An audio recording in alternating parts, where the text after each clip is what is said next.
As everyone knows, hobbits are small, quiet folk who live small, quiet lives in snug underground homes. They never ever visit the world outside, nor do they ever seek adventure. But this is the story of a special hobbit who did once have an adventure, and an exciting one it was. His name was Bilbo Baggins.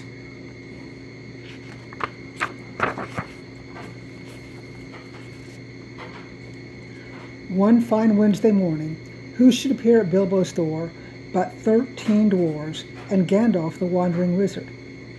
That's going to be an exciting day. Mr. Baggins, I have an adventure in mind for you. Bilbo blinked twice in astonishment. Surely you don't want me. I'm only a simple hobbit.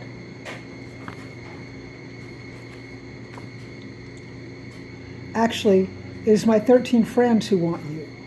They have need of a clever burglar, and I've told them you would be excellent for the job. This is Thorin, their leader. A richly dressed dwarf stepped forward and bowed. Let us go inside and refresh ourselves, and I will explain. So they want him to burgle, as in steal.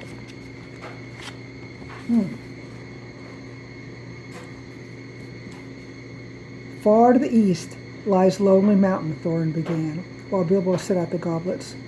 Long ago our people lived there in harmony, digging gold and jewels and making beautiful treasures. But the day came when Smaug, the fire-breathing dragon, drove us away and stole our home and our treasures. He lives there still.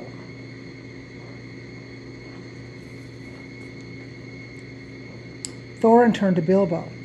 Gandalf says you are a fine burglar and will be useful in getting our treasure back from Smaug. When Bilbo heard this, he fainted away. Thorin frowned. A brave burglar you found us, wizard. Don't worry, Mr. Thorin. Mr. Baggins will prove himself very useful before your journey is over. Not a great start to an adventure to faint.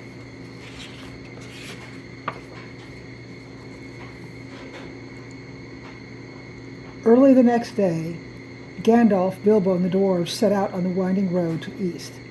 Bilbo was grumbling. I really don't know why I'm here. I wish I were back in my hobbit hole beside my warm fire. Gandalf chuckled. Come, Bilbo. This will be a great adventure, one you'll not soon forget. After many days' travel, the adventurers began winding their way up the mountains. Suddenly, as they struggled up a narrow path, a terrible thunderstorm burst upon them. This way, quickly, shouted Thorin. A dry cave! Wet and tired, they all crowded inside.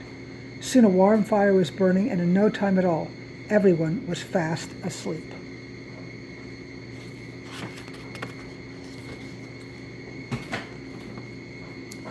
Late that night, Bilbo was awakened by a strange scraping sound.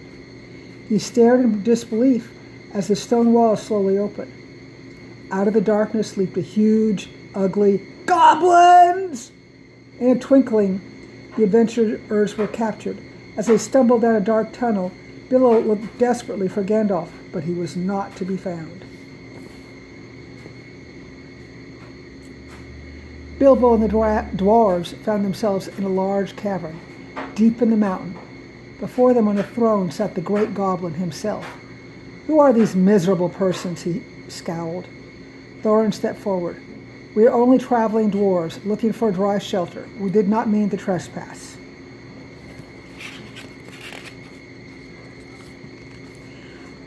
Liar! Boomed the great goblin, and he lunged at Thorin. Just at that moment, the cavern went dark. Then dazzling white sparks exploded. The goblins fell back, blinded. It's Gandalf! Cried Bilbo. His magic has saved us. Gandalf called to his friends. Follow me quickly. We must get out of the mountain. They all rushed through the dark, twisting tunnels, running faster and faster, and no matter how fast Bilbo ran, the others ran faster. His short hobbit legs couldn't keep up. Soon he was lost. Not good. For hours, Bilbo wandered through the endless dark tunnels until at last he came to an underground lake. On the shore, something glittered. A gold ring. This will make a nice souvenir to show way back home. If I ever do get home, Bilbo put the ring in his pocket. But this was no ordinary ring. It was magic. Whoever placed it on his finger would become quite invisible. The ring belonged to a slimy creature called Golem, who lived on a rock in the middle of the lake. Golem liked to slip the ring on his finger, sneak up on people, and gobble them up. That's the kind of fellow Golem was. Yuck. Or maybe Gollum. Gollum had just spied Bilbo. He slipped into the water and swam ashore. "It looks tasty, it does," he hissed as he approached the Hobbit. "Stay back," warned Bilbo, gripping his sword. "I'm Bilbo Baggins, and I am lost. Can you show me the way out of this mountain?" Golem squinted his large lamp-like eyes. "Perhaps we can make a deal. We'll have a riddle game. If you win, I show you the way out. If I win, I gobble you up." It wasn't much of a deal, but Bilbo agreed. They had traded riddles for some time. Finally, Bilbo won, but Gollum was a poor sport and decided to eat Bilbo anyway. That's cheating. Gollum swam off to get his ring so he could sneak up on Bilbo. But of course, he couldn't find it. "It's gone!" he howled and dashed back to find the Hobbit. But Bilbo had accidentally slipped the ring on his finger and vanished. "Curse him and crush him," moaned Gollum. "He's gone too." He didn't realize he was looking right through the little Hobbit. Bilbo slipped away and fled down the dark goblin tunnels, eventually finding his way out of the mountain. Pocketing his ring, he rejoined Gandalf and the dwarves. Thorin was amazed. "We had to fight our way out. How did you escape?" Bilbo thought of his magic ring and smiled. "We burglars are quite clever. We're invisible, you might say." A few days later, Gandalf made a shocking announcement. "I must leave you now. I'm sending Mr. Baggins with you. That should be enough." "The burglar?" asked Thorin, thinking Bilbo was a very sorry substitute for a wizard. But in the weeks that followed, the little hobbit proved himself again and again. Twice Bilbo and his magic ring turned tragedy into triumph. Once by defeating the great spiders, and again by escaping from the Wood Elves' dungeon. Little by little, Bilbo began to enjoy adventuring.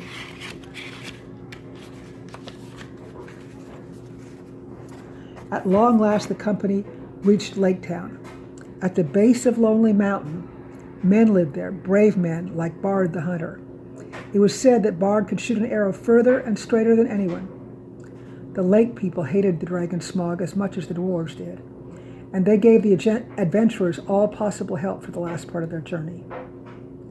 After a long, hard climb, the brave little company found itself at a secret door in the stony cliffs of Lonely Mountain. Behind that door was the home of Smaug the dragon. Thorin turned to Bilbo. "It's now time for you to perform the services for which you were hired.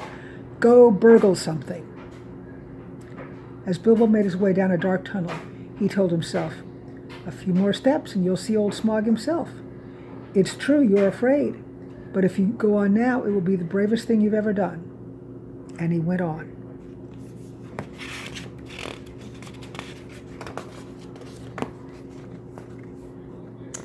In the great hall, Bilbo found the terrible dragon lying asleep, breathing fiery blasts.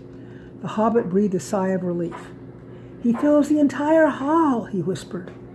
In awe, "I am no bigger than one of his claws." Look, you can see how big the dragon is. That's him all the way around. Bilbo stepped up to the large mound of gold and jewels that was the dwarves' stolen treasure. Nervously, he plucked up one small gold cup.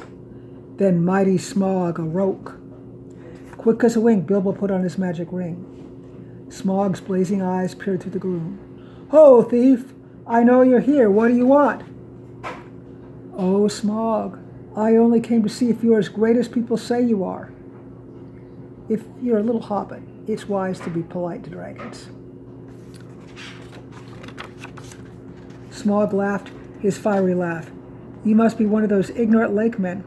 Well, as you can see, I am truly great. But I have heard that dragons are soft underneath. Then you've heard wrong, Thief Smaug reared up, revealing a chest covered with gold and jewels. No weapon can pierce this armor. Bilbo searched carefully, and there was what he sought. Just below the dragon's neck was a tiny, unprotected spot.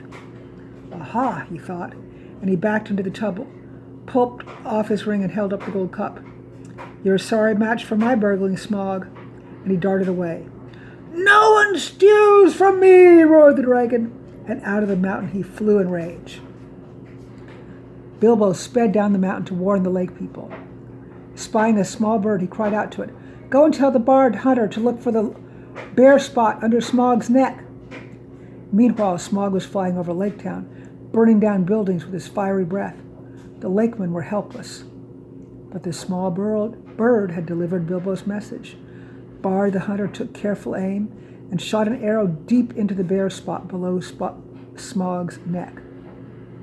The dragon fell into the lake, his flaming breath changing to steam in the water. Smaug was dead. So the people of Lake Town were saved, and the dwarves regained their home and their treasure, and Bilbo returned to his nice, quiet hobbit hole. Every now and again he would recall his part in the adventure. It had given him bravery, treasure, and magic ring. Gandalf had been right. Bilbo had had an adventure, one he would never forget.